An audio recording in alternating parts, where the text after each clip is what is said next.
जय हिंद, नमस्कार साथियों, स्वागत है आप सबका हमारे YouTube चैनल पर। दोस्तों, आज के लेक्चर में हम लोग डिस्कस करने वाले हैं IUPAC के बारे में। इसके पहले हम लोगों ने काफ़ी IUPAC के 2-3 लेक्चर हम लोगों ने कर लिए हैं। इस लेक्चर में हम लोग IUPAC का जो ग्रुप पार्ट चल रहा था, ग्रुप में हम लोगों ने पढ़ा था कि IUPAC में किस तरीके से उसका नामकरण करते हैं। जो ग्रुप लगा होता है उसी के हिसाब से उसका नामकरण किया जाता है। ठीक है, इस लेक्चर में भी हम लोग यही डिस्कशन करेंगे। इस लेक्चर में हमारा जो ग्रुप है वो आपका कार्बोक्सिलिक ग्रुप है, और दूसरा है आपका एमीन ग्रुप, और तीसरा है नाइट्रो ग्रुप। तो इस लेक्चर में हम लोग सबसे पहले कार्बोक्सिलिक एसिड का नामकरण कैसे किया जाता है, IUPAC में उनका नाम कैसे लिखा जाता है, इस लेक्चर में हम लोग देखेंगे। देखिए, सबसे पहले आपका फर्स्ट ग्रुप है आपका कार्बोक्सिलिक ग्रुप। कार्बोक्सिलिक ग्रुप, ठीक है। इसका जो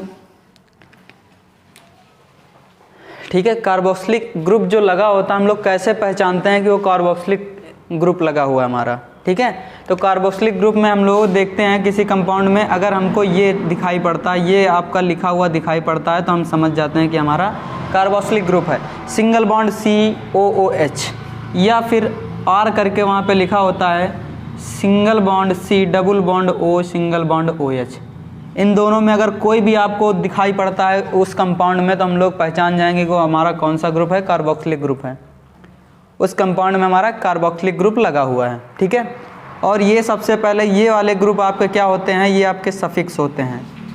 सफिक्स होते हैं जिसको हिंदी में कहते हैं अनुलग्न। क्या कहते हैं? अनुलग्न। ये हो गया। ठीक है, यानी इनका नाम हम लोग जब IUPAC नाम के आधार पर, IUPAC पद्धति के आधार पर उसका नामकरण करते हैं, उसका नाम लिखते हैं, नोमेनक्लेचर करते हैं, तो जो आपका सिंगल बॉन्ड COOH, इसका नाम हम लोग क्या करते हैं, सफिक्स में लगाते हैं, अनुलग्न में लगाते हैं। ठीक है, चलिए, जब हम लोग IUPAC नाम लिखते हैं तो इसका नाम लिखते क्या हैं, सिंगल बॉन्ड COOH का नाम लिखते हैं ओइक एसिड। क्या लिखते हैं आपका? Oic acid. IUPAC में लास्ट में अनुलग्न में ओइक एसिड जोड़ देते हैं। क्लियर है? ये हो गया इसका। और एक चीज़ और है, जो कार्बोक्सिलिक ग्रुप होते हैं, ये इनकी खास बात ये होती है, ठीक है, सबसे खास बात ये है कि जो आपके कार्बोक्सिलिक ग्रुप हैं वो या तो किसी कंपाउंड के स्टार्टिंग में लगेंगे या फिर एंड में लगेंगे, बीच में कहीं नहीं लगते हैं। ठीक है, ये बीच में कहीं नहीं लगते हैं, और जब बीच में लगते नहीं हैं तो इनकी पोजीशन बताने की आवश्यकता नहीं पड़ती है। जब IUPAC नाम लिखते हैं तो इनकी पोजीशन नहीं बताते हैं, इनको बताने की ज़रूरत नहीं पड़ती है। ठीक है, चलिए, अब हम इनका IUPAC नामकरण इनका करते हैं। कोई एक कंपाउंड ले करके इनका IUPAC नाम लिखते हैं।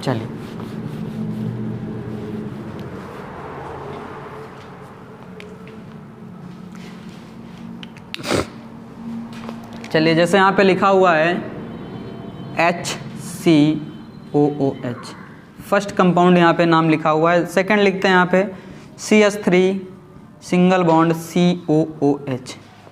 तीसरा हमने लिखा CH3 CH2 CH2 CH2 COOH। Fourth number है इसका, फोर्थ कंपाउंड है इसका C single bond C single bond C single bond C single bond C single bond C single bond OH। या इस तरीके से आपका लगा हुआ है। ठीक है, इसका नामकरण मुझे करना है।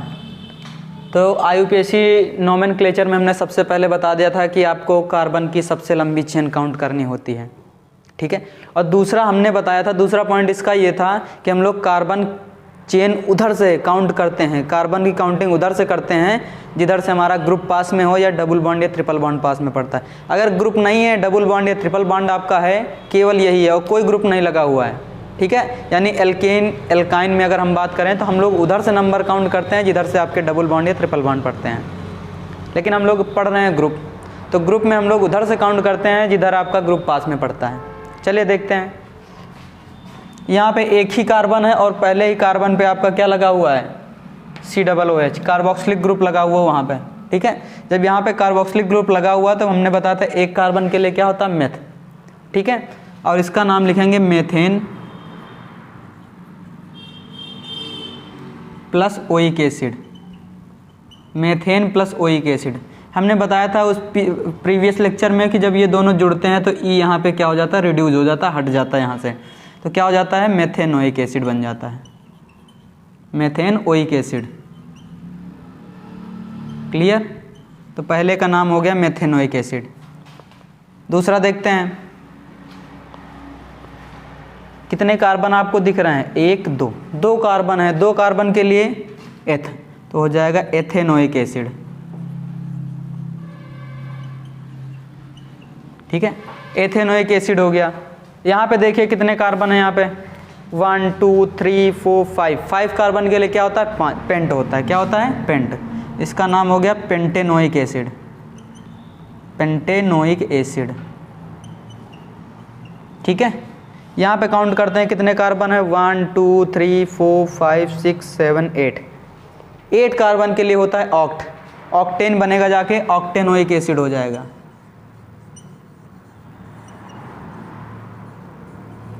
क्लियर है?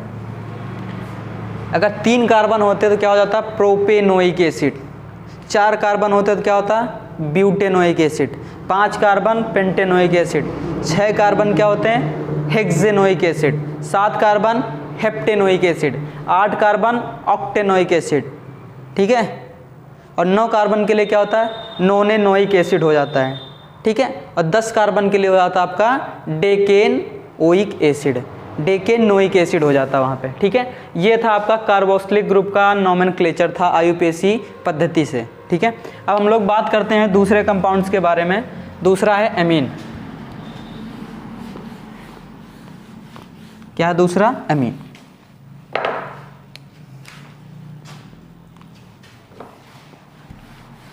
सेकंड ग्रुप है इसका आज के लेक्चर का, एमीन, एमीन ग्रुप।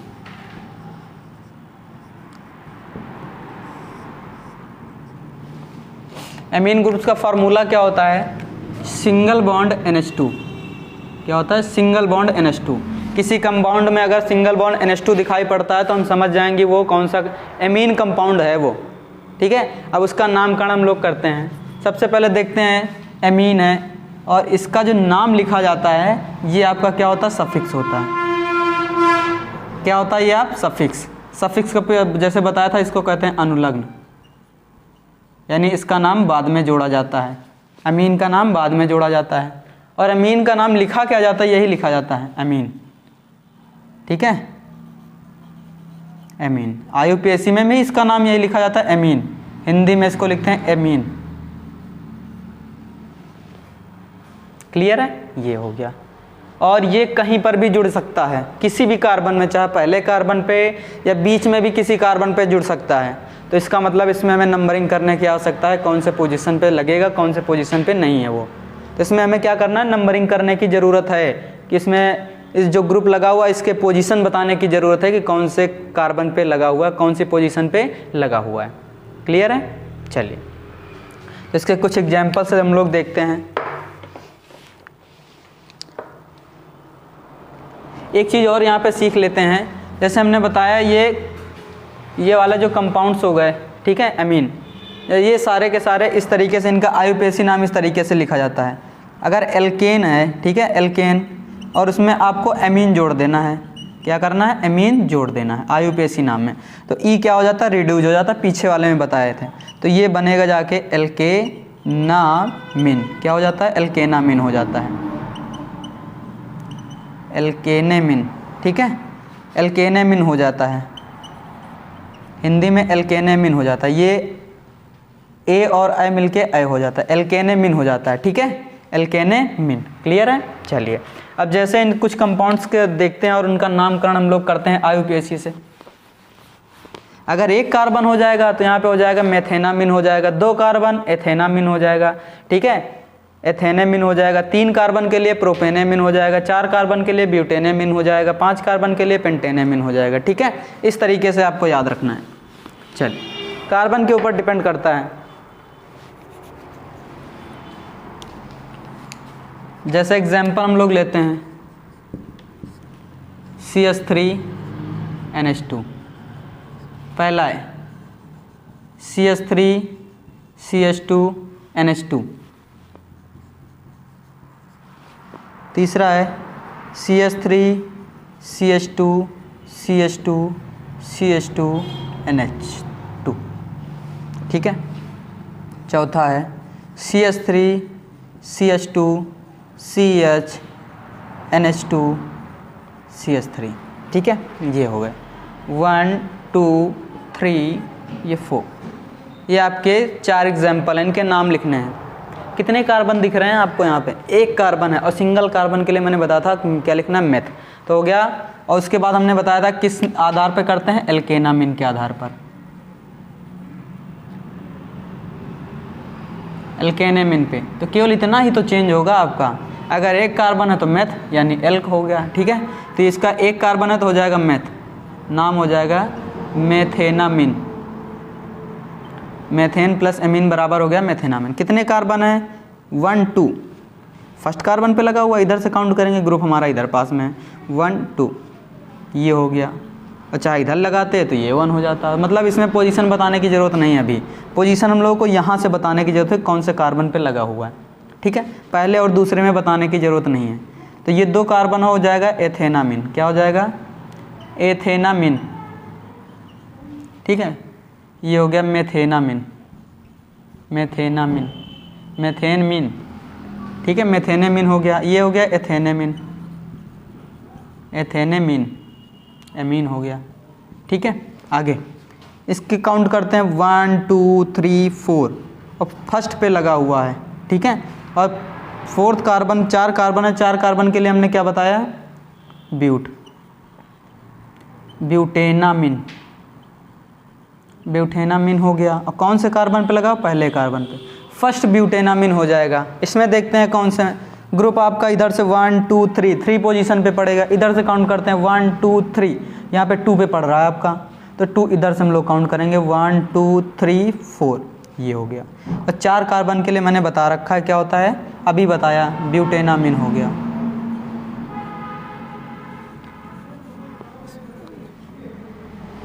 ब्यूटेनामिन, ठीक है, ब्यूटेनामिन। अब पोजीशन भी तो हम लोगों को बतानी है, क्योंकि यहाँ पे फर्स्ट पोजीशन पे, इसलिए फर्स्ट लिखा था। यहाँ पे कौन से कार्बन पे लगा हुआ है? सेकंड, सेकंड पे लगा हुआ है, तो इसका हो गया 2 ब्यूटेनामिन, क्लियर है, 2 ब्यूटेनामिन हो गया।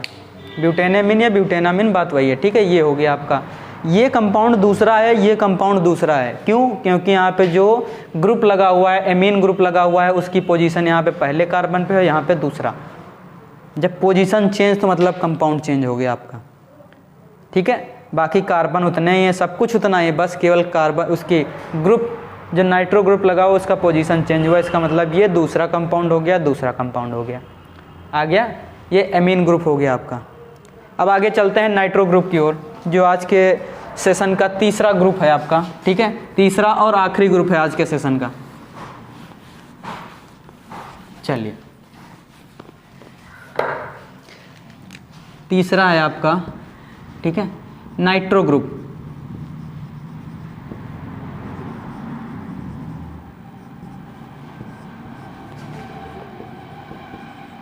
नाइट्रो ग्रुप समूह, नाइट्रो समूह की बात करते हैं, ठीक है। किसी कंपाउंड, कोई भी कंपाउंड नाइट्रो ग्रुप से बिलोंग करता है, ये हम लोग कैसे पहचानेंगे? वहाँ पे कुछ एक फंक्शनल ग्रुप लगा हुआ होगा जिसको हम लोग देख के पहचानते हैं, ठीक है। वो फंक्शनल ग्रुप होता का, ये नाइट्रो ग्रुप को किस तरीके से पहचानते हैं? वहाँ पे सिंगल बॉन्ड NO2 लिखा होता है। क्या होता है? सिंगल बॉन्ड NO2 अगर आपको कहीं पे दिखाई पड़ता है तो आपका क्या हो जाता है? वो नाइट्रो ग्रुप हो जाता है, क्लियर है। चलिए, ये आपका क्या होता है? जो आपका नाइट्रो ग्रुप होता है, ये क्या होता है? प्रीफिक्स होता है। क्या होता है आपका? प्रीफिक्स होता है, ठीक है, सफिक्स नहीं होता, ये प्रीफिक्स होता है। इसका मतलब ये होता है पूर्व लग्न। क्या होता है ये? पूर्व लग्न। अब पूर्व लग्न का मतलब है इसका नाम कंपाउंड से पहले लिखा जाएगा, ठीक है। जो भी आपका लिखा होगा उसमें इसका नाम शुरुआत में आएगा, क्लियर है। चलिए, और इस ग्रुप में हम लोग, ठीक है, ये जो ग्रुप होता है आपका नाइट्रो ग्रुप जो आपका होता है, इसमें ये नाइट्रो ग्रुप की ये खासियत होती है कि कहीं पर भी लग सकता है, पहले पोजीशन पे, दूसरे पोजीशन पे, तीसरे, कहीं पर भी। जैसे भी पीछे बताया एमीन कहीं पर भी लग सकता है, वैसे आपका नाइट्रो ग्रुप भी कहीं पर भी लग सकता है। कंपाउंड में किसी भी कार्बन पे लग सकता है, पहले से लेके लास्ट कार्बन तक, कहीं पर भी, बीच में भी जोड़ा जा सकता है, ठीक है। ये हो गया, ठीक है। सपोज किया कि मैं कुछ कार्बन है, एल्केन सीरीज है, तो उसमें हो गया एल्केन, उसका नाम हो गया एल्केन। और ये हमने बताया ये पूर्व लग्न है और नाइट्रो ग्रुप है, और इसका जो नाम लिखा जाता है IUPAC में नाइट्रो ही लिखा जाता है। क्या लिखा जाता है? नाइट्रो। IUPAC में इसका नाम नाइट्रो ही लिखा जाता है, ठीक है, क्या? नाइट्रो। तो जब IUPAC में इसका नाम लिखते हैं तो ये पूर्व लग्न है, तो इसका नाम आ जाएगा पहले, क्या हो जाएगा? नाइट्रो एल्केन हो जाता है, ठीक है। क्या हो जाता है इसका नाम? Nitro alkene. क्लियर है? इसका नाम हो गया आपका नाइट्रो एल्केन। चलिए अब कुछ एग्जाम्पल ले लेते हैं और उनके हिसाब से इनको सॉल्व करते हैं कि ये नाइट्रो ग्रुप के एग्जाम्पल हैं, इनका IUPAC नाम किस तरीके से लिखते हैं। चलिए देखते हैं यहाँ पे। पहला जैसे मैंने ले लिया CH3 CH2 NO2, ये हो गया आपका, ठीक है। दूसरा हमने ले लिया CH3 CH2 CH2 CH2 NO2। Clear है? चलिए तीसरा CH3 CH NO2 CH2 CH3। चौथा है आपका compound CH3 CH2 CH NO2, ठीक है, नाइट्रो ग्रुप लगा हुआ है। CH2 CH2 CH2 CH3। ये आपके 4 एग्जाम्पल दिख रखे हैं और चारों के नाम आपको लिखने हैं। क्लियर है? देखते हैं। IUPAC नाम लिखते हैं कहाँ से? इधर से काउंट करते हैं 1 2। 2 कार्बन है, 2 कार्बन के लिए भी मैंने बताया, और इसका नाम क्या होता है? प्रीफिक्स होता है, इसका नाम पहले लिखा जाता है, तो यहाँ पे हो जाएगा नाइट्रो, और इसका नाम 2 कार्बन हो गया, क्या हो गया? एथेन। क्या हो गया? Nitro ethane. अगर आप पोजीशन इसमें बताना चाहते हो तो बताने की ज़रूरत नहीं है। अगर इधर इस पे लगा होता तब भी पहले पे इधर से काउंट करते, इधर लगा होता तो इधर से काउंट करते। क्लियर है? ये हो गया नाइट्रो एथेन। हिंदी में भी लिख लो नाइट्रो एथेन। क्लियर? चलो दूसरे वाले का नाम लिखते हैं 1 2 3 4। 4 के लिए होता है ब्यूट, हो गया ब्यूटेन। क्या हो गया? ब्यूटेन। और पहले कार्बन पे नाइट्रोजन लगा हुआ, ये NO2 लगा हुआ, नाइट्रो ग्रुप लगा हुआ, ये हो गया 1 नाइट्रो ब्यूटेन। क्या हो गया? 1 नाइट्रो ब्यूटेन हो गया इसका नाम। क्लियर है? चलिए आगे देखते हैं। यहाँ पे काउंट करते हैं कार्बन, और किधर से हमारा ग्रुप पास में पड़ेगा। इधर देखते हैं 1 2 3, इधर तीसरी पोजीशन पे लगा हुआ है। इधर से काउंट करते हैं 1 2, इधर से दूसरी पोजीशन, तो हमारा इधर से पास में पड़ रहा है, तो हो गया 1 2 3 4। अब 4 कार्बन के लिए मैंने बताया कि क्या होता है? ब्यूट। क्या होता है आपका? ब्यूट।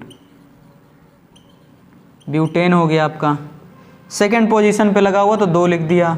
और ग्रुप कौन सा लगा हुआ? नाइट्रो ग्रुप लगा हुआ। नाइट्रो के लिए मैंने बताया था नाइट्रो लगाना आपको। 2 नाइट्रो ब्यूटेन हो गया। क्या हो गया? 2 नाइट्रो ब्यूटेन हो गया। पांचवा देखिए यहाँ पे काउंट करते हैं कार्बन हमारा किधर से पास में पड़ेगा। 1 2 3, सॉरी कार्बन नहीं, ग्रुप हमारा कहाँ से पास में पड़ेगा? 1 2 3, 3 पोजीशन पे इधर से मिल रहा है। 1 2 3 4 5, इधर से 5 पोजीशन, तो हम लोग इधर से काउंट करते हैं 1 2 3 4 5 6 7। 7 कार्बन हो गए। 7 कार्बन के लिए मैंने बताया था, चलिए इसका नामकरण हम लोग इधर लिखे ले रहे हैं, ठीक है। 7 कार्बन के लिए मैंने बताया क्या होता है? हेप्टेन। क्या होता है? हेप्टेन होता है इसका। क्लियर है? और नाइट्रो ग्रुप लगा हुआ कौन सी पोजीशन पे लगा हुआ? 3rd पोजीशन पे लगा हुआ, इसका नाम भी लिखते हैं 3rd। और क्या कौन सा ग्रुप है? नाइट्रो। ये आ गया 3rd नाइट्रो हेप्टेन, इसका नाम हो गया 3 नाइट्रो हेप्टेनिया, ठीक है। ये हो गया 3 नाइट्रो हेप्टेन, ठीक है। ये हो गया आपका IUPAC नाम 3 नाइट्रो हेप्टेन। आ गया समझ में? तो ये था आज का नाइट्रो ग्रुप, और जो आज के लेक्चर का, ठीक है, आज के सेशन का आखिरी ग्रुप था। इसके पहले हम लोगों ने कार्बोक्सिलिक एसिड पढ़ लिया, कार्बोक्सिलिक ग्रुप पढ़ लिया था। उसके बाद हम लोगों ने एमीन ग्रुप पढ़ा, और ये है आपका नाइट्रो ग्रुप, ठीक है। ये थी आज की क्लास। गाइज अगर आज की क्लास अच्छी लगे तो प्लीज़ चैनल को सब्सक्राइब कीजिए और इस वीडियो को ज़्यादा से ज़्यादा शेयर कीजिए, ताकि ये जो पढ़ाया जा रहा है इसका लाभ अधिक से अधिक बच्चे ले सकें, ठीक है। और हम लोग नेक्स्ट वीडियो में मिलेंगे, नेक्स्ट लेक्चर में मिलेंगे, नेक्स्ट सेशन में हम लोग पढ़ेंगे एस्टर और, ठीक है, एस्टर और ईथर ग्रुप के बारे में, उसका IUPAC नामकरण कैसे किया जाता है उसको हम लोग डिटेल में पढ़ेंगे वहाँ पे। उस लेक्चर में केवल हम 2 ही ग्रुप पढ़ेंगे और दोनों बहुत इंपॉर्टेंट हैं, ठीक है। दोनों पूछे जाते हैं बोर्ड एग्जाम की दृष्टि से, बहुत ही इंपॉर्टेंट है, दोनों बहुत पूछे जाते हैं, ठीक है। और उनके जो एग्जाम्पल हैं स्पेसिफिक ज़्यादा मतलब उल्टा सीधा नहीं है, बहुत आसान है, बस 2 ट्रिक बताएंगे और दोनों ट्रिक से दोनों के हो जाएंगे। क्लियर है? चलिए, तो आज की क्लास को बस यहीं तक रखते हैं। धन्यवाद। वंदे मातरम। जय हिंद, जय भारत।